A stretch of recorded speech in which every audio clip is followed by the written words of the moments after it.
Salut tout le monde, c'est Atomium et bienvenue dans ce nouvel épisode du Coin Manga, l'émission pour les lecteurs assidus qui cherchent de quoi alimenter leur soif d'aventure. Alors aujourd'hui, on va parler d'un samouraï pas banal, c'est un vagabond assez pacifiste et pourtant, il a été un assassin redoutable du Japon. Je veux bien sûr parler de Kenshin. Avant de parler de l'œuvre, parlons de son créateur Nobuhiro Watsuki. Né en 1970, ce mangaka aura tout fait pour réaliser son rêve et vivre de sa passion. Après avoir remporté plusieurs concours, il travailla avec Takeshi Obata, que l'on connaît aujourd'hui pour Death Note, et Bakuman en tant qu'assistant sur Rampo.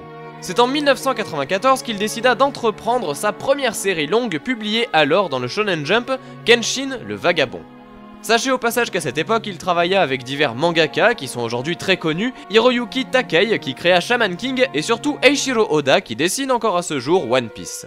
Comment parler de Kenshin le Vagabond sans nostalgie? Il faut savoir que lorsqu'il a été publié en France pour la première fois, eh bien il a su plaire à énormément de monde au point de se hisser comme référence en matière d'histoire de samouraï. L'intrigue débute ainsi, Kaoru cherche un certain Batosai l'assassin qui commet des crimes au nom de son école, le dojo Kamiya. Sa route croise alors celle de Kenshin qui s'avère être un vagabond pacifiste armé d'un sabre à lame inversée. Après quelques événements, elle se rend compte que celui qu'elle croyait être l'assassin légendaire n'était qu'un escroc, et le vrai Batosai étant bien sûr Kenshin. Suite à ça, Kaoru lui propose de l'héberger au dojo, ce qu'il accepta. Quelques chapitres s'enchaînent afin de mettre en place les personnages secondaires, et c'est donc ainsi que Yaiko Myojin et Sanosuke Sagara rejoignent nos deux héros. Le premier est un orphelin qui veut devenir fort pour pouvoir se défendre et protéger ceux qui l'entourent, le second est un combattant rebelle originaire d'un clan au destin tragique. C'est avec beaucoup d'humour que vous suivrez leurs premières aventures, sachant que petit à petit, la profondeur des protagonistes sera telle qu'on se laisse littéralement transporter dans cette histoire. Kenshin est un ancien assassin qui a ôté des centaines de vies. Maître dans l'art du katana, ses techniques héritées de l'école Iten Mitsurugi lui ont permis de triompher de tous ses adversaires, pourtant il a toujours souhaité un monde en paix dans lequel tous seraient égaux. Après la guerre, il a préféré se consacrer à la protection des gens qui l'entourent en prenant la route plutôt qu'en se faisant promouvoir à un poste élevé du gouvernement, tout en prenant la décision de ne plus jamais tuer.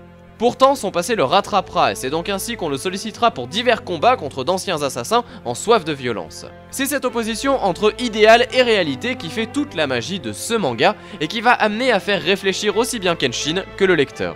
Après 6 tomes qu'on pourrait classer d'introductifs, la série prend un réel envol avec un 7ème tome exceptionnel qui marque un nouveau virage dans l'intrigue, ce qui va dérouter le lecteur pour lui faire suivre la route de Kenshin le Vagabond. Sachez que les dessins de Watsuki s'améliorent de tome en tome et il parvient petit à petit à trouver un style inimitable très efficace.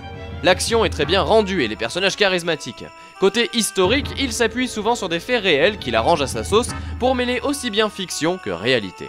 En ce qui concerne les personnages, de nombreuses fiches explicatives sont faites durant les chapitres afin de vous donner plein d'infos, notamment sur l'inspiration graphique, ce qui s'avère souvent très intéressant. A noter que si le manga est de qualité, l'anime l'est tout autant et de nombreux longs métrages ont été faits, vous en apprendrez plus sur le passé de Batosai, il y a quelques histoires annexes mais aussi un épilogue au manga qui a su faire plaisir aux fans malgré le côté tragique des événements. Nobuhiro Watsuki étant passé maître dans le chara-design de samouraï, c'est en toute logique qu'on apprend sa participation dans les jeux Samurai Shodown en arcade, un très bon jeu de combat pour qui aime les fights à l'arme blanche. Enfin bref, vous l'aurez compris, Kenshin le Vagabond est un manga à vous procurer si vous êtes fan de samouraï et si vous aimez les shonen, d'autant plus qu'il est disponible dans une édition deluxe, alors c'est un format différent qui est un peu plus grand, ma foi de meilleure qualité, mais qui coûte bien sûr un petit peu plus cher. Sur ce, je vous souhaite à tous une très bonne lecture bien sûr, et je vous dis à la semaine prochaine pour un nouveau Coin Manga. Allez, salut tout le monde!